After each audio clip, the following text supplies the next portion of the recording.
Alors bonjour à tous, j'espère que vous allez bien. Donc nous nous retrouvons encore aujourd'hui pour notre séance et nous sommes toujours dans le cadre vraiment de la rentrée scolaire, de l'école et tout. Et en cette vidéo, j'aimerais vraiment encore revenir sur le fait de dire vraiment ma prière pour les parents, que Dieu les fortifie. Ce n'est pas facile en tant que parent quand la période de la rentrée arrive, mais c'est une responsabilité que Dieu vous a donnée et vous en avez les moyens, vous en avez la capacité. Allez, faites ce que vous pouvez. Ceux qui doivent vous aider vont vous aider, mais c'est à vous d'abord de faire vraiment tout ce que vous pouvez. Ne voulez pas à quelqu'un parce que vous ne connaissez pas les défis que cette personne-là vit. Quand vous faites un enfant, vous avez la responsabilité de vous occuper de ses enfants. Vous faites ce que vous pouvez et Dieu saura toujours toucher les cœurs. Là où vous ne pouvez pas, la grâce de Dieu va toucher les cœurs pour vous aider. Alors aujourd'hui, j'aimerais parler un peu des résultats scolaires, du parcours vraiment des élèves au niveau de l'école. Vous voyez, aujourd'hui, on est dans une société où c'est vraiment important de faire la promotion de l'excellence. Moi, j'ai été dans un lycée d'excellence et je connais vraiment la valeur de l'excellence. Mais j'ai pu aussi constater qu'il y a certains parents qui vraiment, quand l'enfant a un résultat, même quand l'enfant, par exemple, a 16 ou l'enfant a 14, on se dit, mais tu aurais pu avoir 20, tu aurais pu avoir 19, vous voyez. Et même, il y a certains parents aussi, quand l'enfant n'a pas de moyenne, on est toujours là en train de comparer pour se dire que vraiment tu ne vois pas telle personne, la personne a eu 15 de moyenne, toi tu as 9 de moyenne. J'aimerais dire, vous voyez, je suivais une émission, un documentaire, et il y a un spécialiste là-bas qui disait qu'en fait, l'erreur que les gens font, c'est que les gens pensent qu'un enfant intelligent doit forcément avoir des moyennes assez exponentielles. Oui, on doit encourager l'excellence. Et comme je dis, j'ai fait un lycée d'excellence, je connais la valeur de l'excellence. C'est très important. Mais il arrive que des enfants, peut-être dans une matière ou dans une autre, ça ne va pas. Au lieu de peut-être rabaisser l'enfant, au lieu de lui faire comprendre qu'il ne vaut rien, qu'il ne peut rien.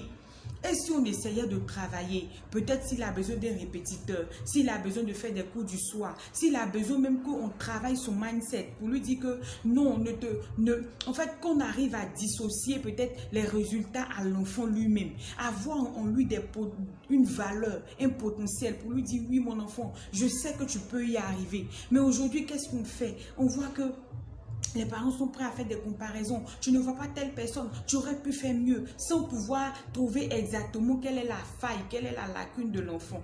Et aujourd'hui, des enfants sont dépressifs, des enfants, vraiment, ça ne va pas moralement parce qu'ils se disent que qu'est-ce que mon papa va me faire, qu'est-ce que ma maman va me faire. Et même souvent, quand tu écoutes souvent certaines émissions, tu vois des enfants même qui vont jusqu'à se suicider.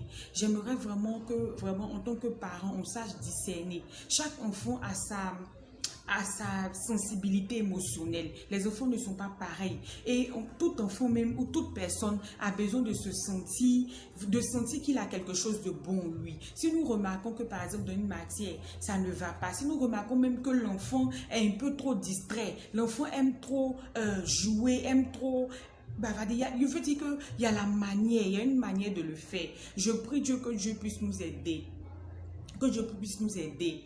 J'ai été enfant et j'ai pu voir au niveau de mes parents, au niveau d'autres parents, j'ai pu juger pour se dire les parents faisaient ça. Mais quand tu deviens parent, tu vois que ce n'est pas facile parce que tu as un passé. Si tu n'as pas eu des parents qui ont eu une certaine attention vis-à-vis de toi, tu peux inconsciemment appliquer cela sur tes enfants. Et c'est des choses qui arrivent fréquemment. Ce n'est pas forcément parce que tel parent a envie de le faire, mais c'est parce qu'il a vu faire. Mais j'aimerais dire, arrivé à un certain moment, Dieu nous confie des enfants.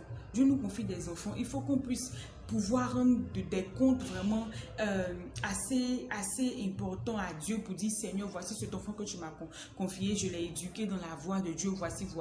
Mais ce n'est pas à nous de venir rabaisser l'enfant. Ce n'est pas à nous de venir dire à l'enfant qu'il ne peut rien, il ne vaut rien. Et il y a des enfants qui ont grandi comme ça parce qu'on leur a mis dans la tête qu'ils ne peuvent rien, ils ne veulent rien.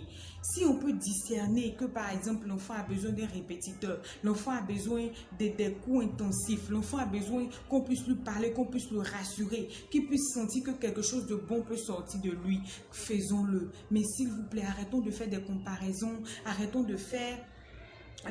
arrêtons de montrer à l'enfant qu'il ne peut rien, qu'il ne vaut rien. Et nous, en tant que parents, en tant que aussi entourage, arrêtons de le faire. C'est une responsabilité que Dieu nous donne et le mental, ça compte pour beaucoup. Quand le mental est à terre, tu as l'impression que tu ne sers à rien, que tu ne peux rien faire. Je prie que Dieu nous donne la sagesse en tant que parents pour pouvoir mener à bien cela et que Dieu nous aide à pouvoir le faire. Et même en tant qu'enseignant, il y a certains enseignants aujourd'hui qui rabaissent les enfants, qui les rabaissent et des enfants sont prêts à aller se suicider ou bien à dire que je ne vais plus à l'école. Que Dieu vraiment suscite des personnes qui auront vraiment une vocation pour pouvoir savoir comment s'y prendre, parce que c'est de petites choses mais qui sont des graines et qui poussent et qui peuvent avoir un effet désastreux. Vraiment, je prie que pendant cette rentrée scolaire et les jours, les mois, les années à venir, que nous sachions discerner et que Dieu nous donne la sagesse dans l'éducation de nos enfants également de ce côté-là, pour que nous puissions savoir que l'enfant, nous ne puissions pas le rattacher à ses résultats. Non, l'enfant, il faut qu'on puisse le dissocier de ses résultats. Certes, il faut encourager l'excellence, mais chacun a intelligent à sa manière. En tant que parent, c'est de notre responsabilité de voir là où ça ne va pas pour aider, mais non pas pour enterrer encore l'enfant, non pas pour lui faire croire qu'il n'y a plus d'espoir pour lui. Vraiment que Dieu nous aide à cela. Ce n'est pas facile, mais je crois qu'avec le Saint-Esprit qui nous a été laissé, nous sommes capables de le faire. Que Dieu nous bénisse.